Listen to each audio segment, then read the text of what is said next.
લેશનમાં આપણે પ્રકરણ 1 વાસ્તવિક સંખ્યાઓમાં અંકગણિતના મૂળભૂત પ્રમેયની વાત કરી દીધી. ગુસા અને લસાને આપણે વ્યાખ્યાયિત કર્યા અને કેટલાક ઉદાહરણ લઈ અને અંકગણિતનું મૂળભૂત પ્રમેય તેમજ ગુસા લસાને આપણે દ્રઢ કર્યું હતું. આજે આપણે એ સંકલ્પના ઉપર આધારિત સ્વાધ્યાય 1.2 ને ગણવાનો પ્રયત્ન કરીશું. હું 1 થી 4 દાખલા લઈ લઉં છું અને પાંચમો એક દાખલો તમને હોમવર્કમાં આપી દઈશું. વિદ્યાર્થી મિત્રો, આપણે સૂચના જોઈ લઈએ. નીચેની દરેક સંખ્યાને તેના અવિભાજ્ય અવયવોના ગુણાકાર સ્વરૂપે દર્શાવો. આપણે અવયવ વૃક્ષનો ઉપયોગ કરી અને આના અવિભાજ્ય અવયવ પાડવાનો પ્રયત્ન કરીશું. તો આ માટે વિદ્યાર્થી મિત્રો, તમને વિભાજ્યતાની ચાવીઓ તમારી પરફેક્ટ હોવી જોઈએ. જેમ કે કોઈ પણ સંખ્યાને 2 વડે નિશેષ ભાગી શકાય એ માટેની ચાવી યાદ રાખો. એકમનો અંક 0, 2, 4, 6 કે 8 હોય તો આખી સંખ્યાને 2 વડે નિશેષ ભાગી શકાય. 3 વડે નિશેષ ભાગી શકાય એ માટેની ચાવી યાદ રાખો. આપેલી સંખ્યાના બધા અંકોનો સરવાળો કરી અને જો એને 3 વડે નિશેષ ભાગી શકાય તો તે આખી સંખ્યાને 3 વડે નિશેષ ભાગી શકાય. 4 વડે ભાગી શકાય એ માટેની શરત યાદ રાખો. આપેલી સંખ્યાના છેલ્લા 2 અંકોને જો 4 વડે નિશેષ ભાગી શકાય તો આખી સંખ્યાને 4 વડે નિશેષ ભાગી શકાય. 5 વડે ભાગી શકાય એ માટેની શરત યાદ રાખો. જે સંખ્યાનો એકમ 0 કે 5 હોય એ સંખ્યાને 5 વડે નિશેષ ભાગી શકાય. 6 વડે નિશેષ ભાગી શકાય એ માટેની ચાવી 2 અને 3 ની લાગુ પડશે. એટલે કે આપેલી સંખ્યાના અંકોનો સરવાળો જો 3 વડે ભાગી શકાય તેવો હોય તેમજ તેનો એકમ 0, 2, 4, 6 કે 8 હોય તો તે સંખ્યાને પણ 6 વડે ભાગી શકાય. 7 વડે નિશેષ ભાગી શકાય એની ચાવી યાદ રાખો. એકમના અંકને 2 વડે ગુણી બાકીની સંખ્યામાંથી જો બાદ કરવામાં આવે અને 0 મળે અથવા 7 વડે ભાગી શકાય એવી સંખ્યા મળે તો આખી સંખ્યાને 7 વડે નિશેષ ભાગી શકાય. 8 વડે નિશેષ ભાગી શકાય તેની શરત યાદ રાખો. આપેલી સંખ્યાના છેલ્લા 3 અંકોને જો 8 વડે ભાગી શકાય તો આખી સંખ્યાને 8 વડે નિશેષ ભાગી શકાય. 9 વડે ભાગી શકાય એની શરત યાદ રાખો. આપેલી સંખ્યાના અંકોના સરવાળાને જો 9 વડે ભાગી શકાય તો તે સંખ્યાને 9 વડે નિશેષ ભાગી શકાય. 10 વડે ભાગી શકાય તેની શરત યાદ રાખો. એકમ 0 હોય તો તે સંખ્યાને 10 વડે ભાગી શકાય.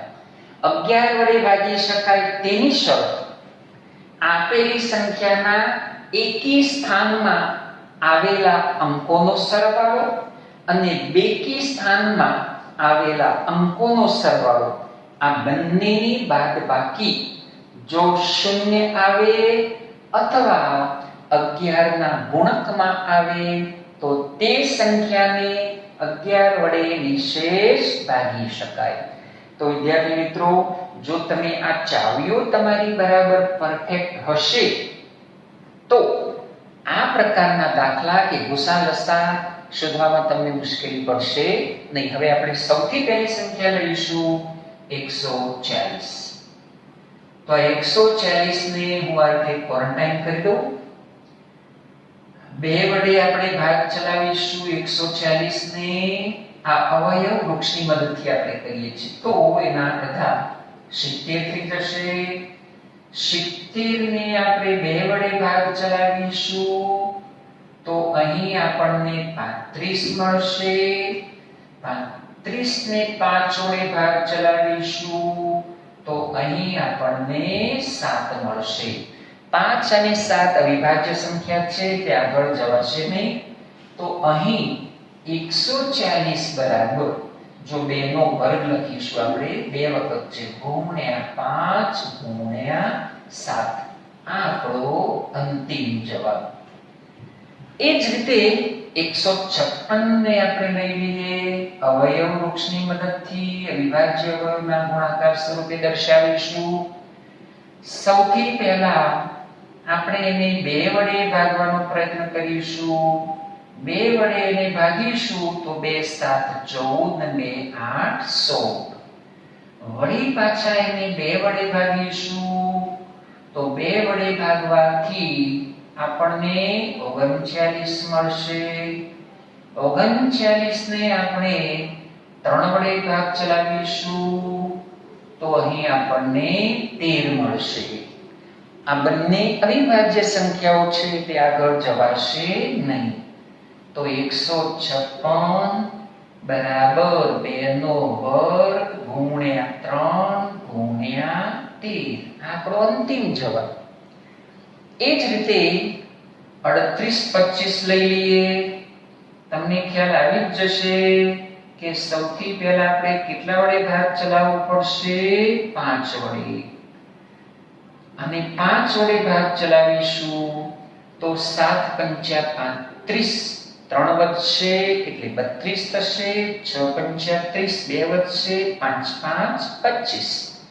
હજુ આપણે 5 વડે ભાગ ચલાવીશું. 5 વડે ભાગ ચલાવીએ, 5 એકા 5, 2 વધશે એટલે 26 થશે. 5 5 25, 1 વધશે એટલે 15 થશે. 5 તરી 15. હજુ આને હવે આપણે કેટલા વડે ભાગ ચલાવીશું? તો 3 વડે. 3 વડે ભાગ ચલાવીશું તો 3 5 15, 3 એકા 3. 51 મળ્યા. તો 51 ને આપણે કેટલા વડે ભાગ ચલાવીશું? 3 વડે ભાગ ચલાવીશું તો અહીં આપણને મળશે 17. 17 તરી 51. અહીં આપણને 38 25 બરાબર કેટલા મળે છે? 5 નો વર્ગ ગુણ્યા 3 નો વર્ગ ગુણ્યા 17. 17 ને 3, ત્રણેય અવિભાજ્ય સંખ્યાઓ છે. હવે આપણે 5005 લઈશું. તો વિદ્યાર્થી મિત્રો, સૌથી પહેલા આપણે એને 5 વડે નિશેષ ભાગીશું. તો 5 વડે ભાગીશું તો અહીં આપણને 1001 મળશે. હવે તમે તમને તરત ખ્યાલ આવશે કે આ સંખ્યાને 2 વડે ભાગી શકીશું નહીં, તો 3 વડે પણ ભાગી શકીશું નહીં, 4 વડે પણ ભાગી નહીં શકાય, 5 વડે નહીં ભાગી શકાય, 6 વડે નહીં ભાગી શકાય. 7 ની ચાવી યાદ કરો. એકમને 2 વડે ગુણો, 2 થશે. બાકીની સંખ્યા 100. 100 માંથી 2 બાદ કરો, 98 આવશે. 98 7 વડે વિભાજ્ય છે. તો અહીં આપણે 7 વડે ભાગ ચલાવીશું. 7 વડે ભાગ ચલાવીએ તો અહીં આપણે 7 એકા 7, 3 વધશે એટલે 30 થશે. 7 ચોક 28, 2 ને 21, 7 તરી 21. અહીં આપણને 143 મળ્યા. હવે વિદ્યાર્થી મિત્રો તમે જુઓ, કहीं પણ 2 ની ચાવી કામમાં નથી આવવાની. 3 ની નહીં, 4 ની નહીં, 5 ની નહીં, 6 ની નહીં, 7 ની નહીં. આમ તમે ચેક કરશો તો નહીં ચાવી મળે. મેં તમને 11 ની ચાવી યાદ કરાવી હતી કે એકી સ્થાનમાં આવેલા અંકો. ચલો 3 પછી 1, આ બંનેનો સરવાળો 3 ને 1 4 થાય છે. બેકી સ્થાનમાં 4 છે. 4 - 4 0. તો એને કેટલા વડે ભાગી શકીશું? 11 વડે. તો અહીં આપણે 11 વડે ભાગ ચલાવીશું તો 11 એકા 11, પછી 14 માંથી બાદ કરીશું એટલે 3 વચ્ચે 11 તરી 33. તો અહીં 13 અને 11 વિભાજ્ય છે એટલે આગળ જવાશે નહીં. તો અહીં આપણે 5005 બરાબર 5 ગુણ્યા 7 ગુણ્યા 11 ગુણ્યા 13 આપણો અંતિમ જવાબ હશે. તો વિદ્યાર્થી મિત્રો, આ પ્રકારના દાખલા તમે ખૂબ સારી રીતે ગણી શકશો. મેં તમને 5મો દાખલો છોડી દીધો છે હોમવર્ક માટે. એ સિવાય હું તમને વધુ પ્રેક્ટિસ થઈ શકે એ માટે PDF પણ મોકલીશ. હવે આપણે એના પછીના દાખલા પર આવી જઈશું. દાખલા નંબર 2. સૌથી પહેલો આપણે લઈશું વિદ્યાર્થી મિત્રો 26 અને 91 આપેલા છે. સૌથી પહેલા આપણે ગુસા અને લસા શોધવા માટે એના અવિભાજ્ય અવયવ પાડી દઈશું આપણે. તો હું અવયવ વૃક્ષની મદદથી પાડી દઉં છું. 26 એને હું 2 વડે ભાગ ચલાવી દઉં તો અહીં આપણને 13 મળશે. બંને અવિભાજ્ય છે એટલે 26 બરાબર 2 ગુણ્યા 13. હવે આપણે 91 લઈશું. તો 91 માં 13 વડે ભાગ ચલાવીશું તો 13 ગુણ્યા 7. તો 91 બરાબર 13 ગુણ્યા 7 મળ્યા. હવે વિદ્યાર્થી મિત્રો, ગુસા અને લસાની વ્યાખ્યાને યાદ કરો. ગુસા એટલે આ બે કે તેથી વધુ સંખ્યાઓમાં આવેલા સામાન્ય અવયવ પૈકી સૌથી નાની ઘાતાંક વાળા અવયવોના ગુણાકારને ગુસા કહેવાય. અને લસામાં બે કે તેથી વધુ સંખ્યાઓમાં આવેલા અવિભાજ્ય અવયવો પૈકી સૌથી મોટી ઘાતાંક વાળા અવયવોનો ગુણાકાર એ લસા હશે. તો અહીં આપણે પહેલો તો ગુસા શોધીશું. ગુસા શોધવા માટે જો અહીં 7 છે, 7 આમાં નથી. 13 છે, 13 આમાં છે. બંનેમાં સામાન્ય હોય એવો એકમાત્ર અવયવ છે 13. 2 અહીં છે પણ અહીં નથી. તો ગુસા કેટલો થશે? 13. હવે આપણે લસા શોધીશું. તો લસા શોધવા માટે જો 2 અહીંયા નથી તો લખી દેવાનું છે વિદ્યાર્થી મિત્રો. 13 લખી દેવાનો છે. 13 લખાઈ ગયું એટલે આ નહીં લેવાનું. પછી આ 7 વધ્યા છે, વીણી લખી દેવાના. કોઈ અવયવ રહી જવો ના જોઈએ. બીજું કે સૌથી મોટી ઘાતાંક હોય, અહીંયા દાખલા તરીકે 13 નો વર્ગ હોય અને અહીંયા 13 હોય તો તમારે 13 નો વર્ગ લેવાનો છે. કોઈ અવયવ રહી ના જાય એ રીતે વીણી લખીને એનો ગુણાકાર કરીશું એટલે આપણને લસા મળશે. તો આનો ગુણાકાર 26 ને આપણે 7 વડે ગુણી દઈશું. 7 × 42, 7 × 14, 182 થશે. તો અહીં આપણને ગુસા અને લસા મળી ગયો. તો હવે આપણી શરત કે ગુસા ગુણ્યા લસા બરાબર બંને પૂર્ણાંકોનો ગુણાકાર થાય છે કે નહીં ચેક કરો. તો હવે આ બંનેનો આપણે ગુણાકાર કરી દઈએ. ગુસા ગુણ્યા લસા બરાબર 13 ગુણ્યા 182. ચાલો 182 ને હું 13 વડે ગુણી દઉં.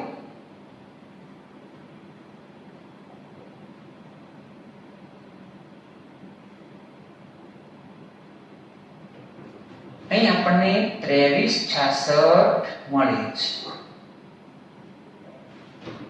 ચાલો હવે આ બંને પૂર્ણાંકોનો ગુણાકાર કરી દઈએ.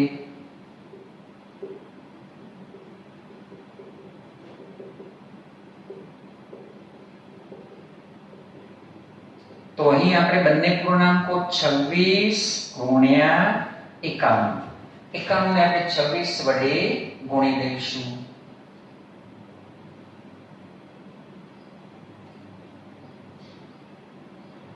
તો અહીં આપણને 2366 મળે છે. તો પરિણામ 1 અને 2 પરથી કહી શકાય કે ગુસા ગુણ્યા લસા બરાબર બંને પૂર્ણાંકોનો ગુણાકાર. તો વિદ્યાર્થી મિત્રો આ દાખલો પહેલા આપણે કરી નાખ્યો. હવે આપણે બીજો દાખલો લઈએ. એમાં 3 દાખલા છે, એમાંથી ત્રીજો હું તમને આપી દઈશ હોમવર્કમાં, બીજો હું લઈ લઉં છું. આપણને 510 અને 92 આપેલા છે. સૌથી પહેલા તો 510 ના અવિભાજ્ય અવયવ વૃક્ષની મદદથી કરીશું. ચાલો 510 ને કેટલા વડે ભાગ ચલાવશો?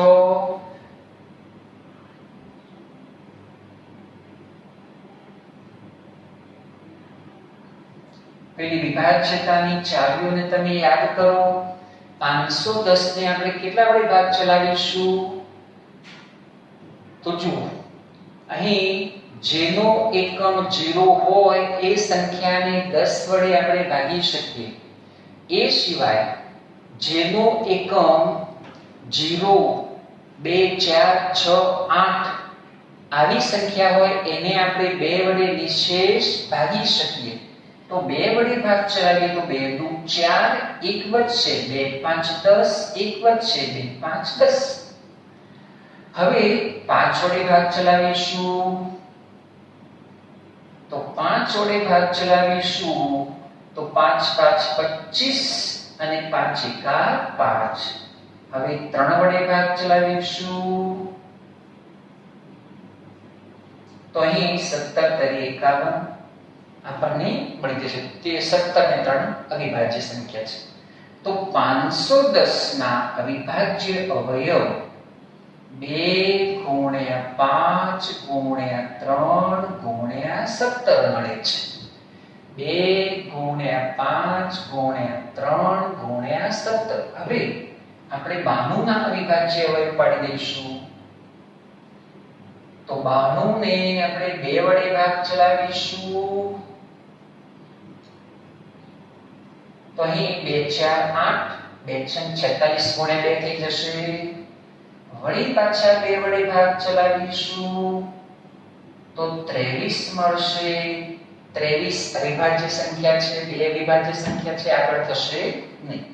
તો 92 બરાબર 2 ગુણ્યા 2 ગુણ્યા 23. તમે એને 92 બરાબર 2 નો વર્ગ ગુણ્યા 23 લખી શકો. હવે આપણે એનો ગુસા શોધીશું. તો ગુસા તમે કૌંસમાં લખી શકો 510 92.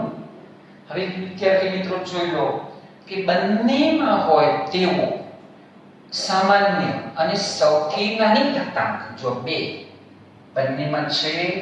આ બંનેમાં નાની ઘાતાંક વાળો આ છે તો 2 લખી કાઢ્યા. ચાલો 5 આમાં નથી, 3 આમાં નથી, 17 આમાં નથી, 23 આમાં નથી. તો ગુસા આપણને મળી ગયો 2. હવે લસા શોધવા માટે આપણે વીણી લખી દેવાના અને જો સામાન્ય હોય તો સૌથી મોટી ઘાતાંક લઈ લેવાની. જો 2 અને 2 નો વર્ગ છે તો હું 2 નો વર્ગ લઈ લઉં. ચાલો 5 લેવા જ પડશે, 3 લેવા જ પડશે, 17 લેવા જ પડશે, 23 લેવા પડશે. આ બધાનો ગુણાકાર એ આપણને લસા મળશે. તો બધાનો આપણે ગુણાકાર કરીશું. 2 નો વર્ગ 4 5 20 તરી 60. એને હું 17 વડે ગુણી દઉં છું તો 1020 મળે. એને હું 23 વડે ગુણી દઉં છું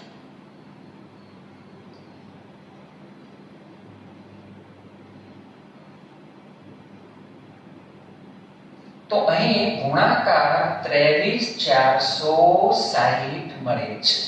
તો વિદ્યાર્થી મિત્રો આ આપણને લસા મળી ગયો.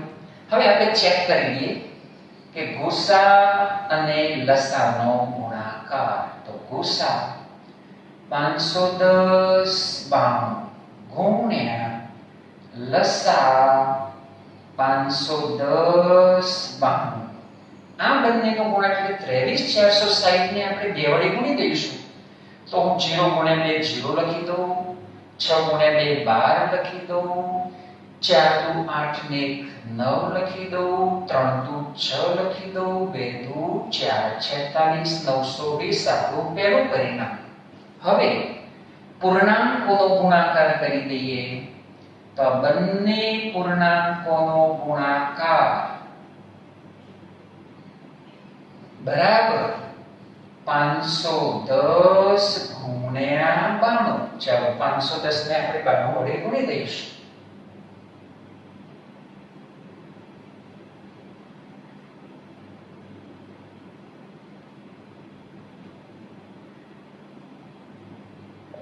તો અહીં આપણને 46920 મળે છે. પરિણામ 1 અને 2 પરથી આપણે કહી શકીએ કે આપેલી બંને સંખ્યાનો ગુસા ગુણ્યા લસા બરાબર બંને પૂર્ણાંકોનો ગુણાકાર. તો વિદ્યાર્થી મિત્રો, હું માનું છું ત્યાં સુધી આ 2 દાખલા કર્યા પછી તમે ત્રીજો તો જાતે કરી જ શકશો. હું ત્રીજા દાખલા પર આવી જાઉં છું. ત્રીજા દાખલાની અંદર ગુસા લસા શોધવાના છે. 3 આપેલા છે. હું 1 લઈશ તો તમને મુશ્કેલી નહીં પડે. ચાલો આપણે એક પહેલો દાખલો લઈએ. એમાં 2 ની જગ્યાએ 3 સંખ્યાઓ છે, બીજું કંઈ વિશેષ છે નહીં.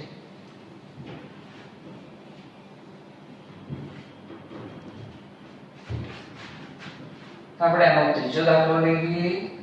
અવિભાજ્ય અવયવની રીતે ગુસા લસા શોધો. અવિભાજ્ય અવયવની રીતે ગુસા લસા શોધો.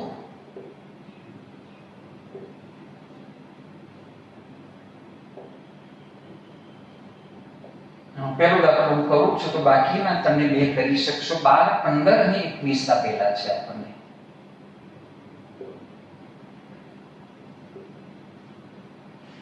તો અહીં વિદ્યાર્થી મિત્રો તમે અવયવ વૃક્ષની રીતે અવયવ પાડી જ શકશો.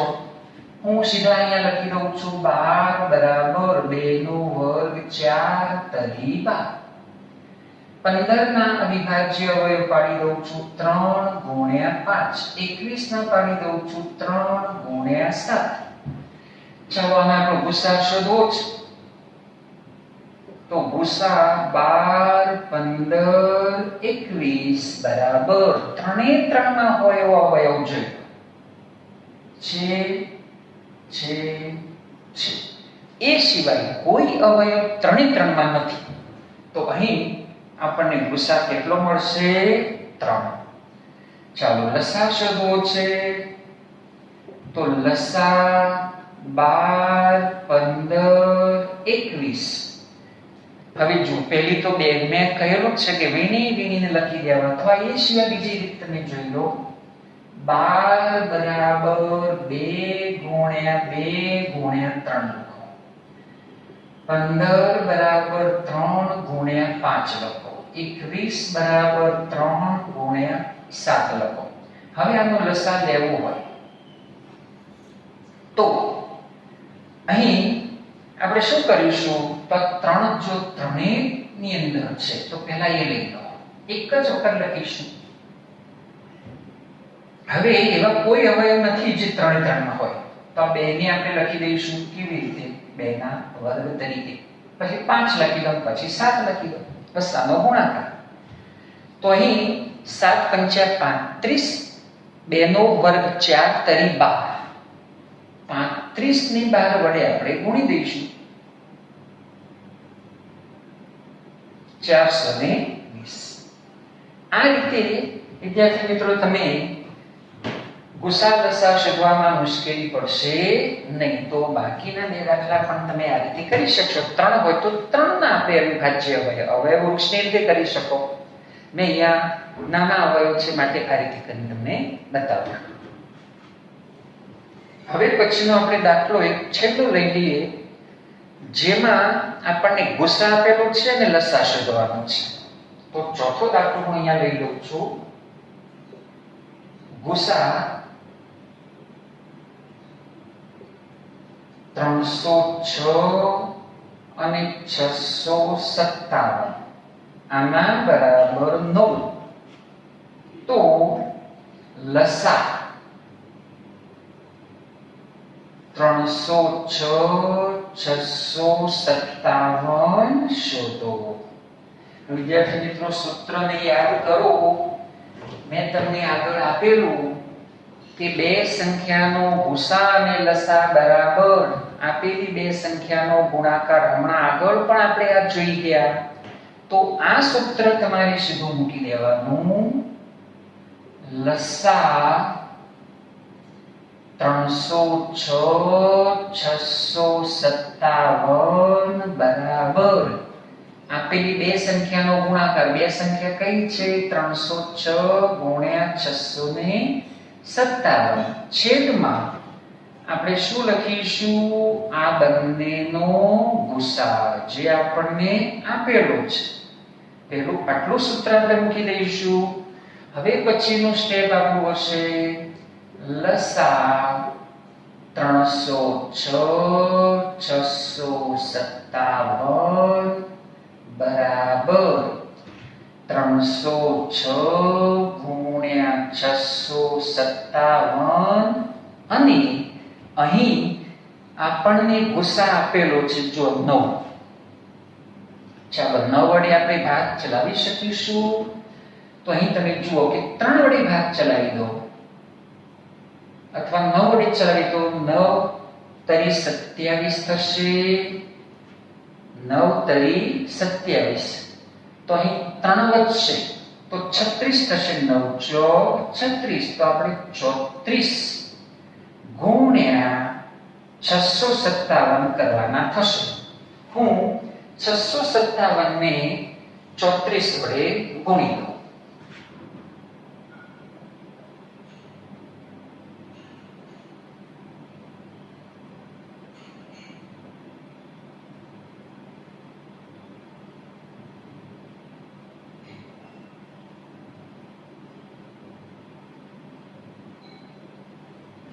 ₹22,338 આ આપણો જવાબ થશે.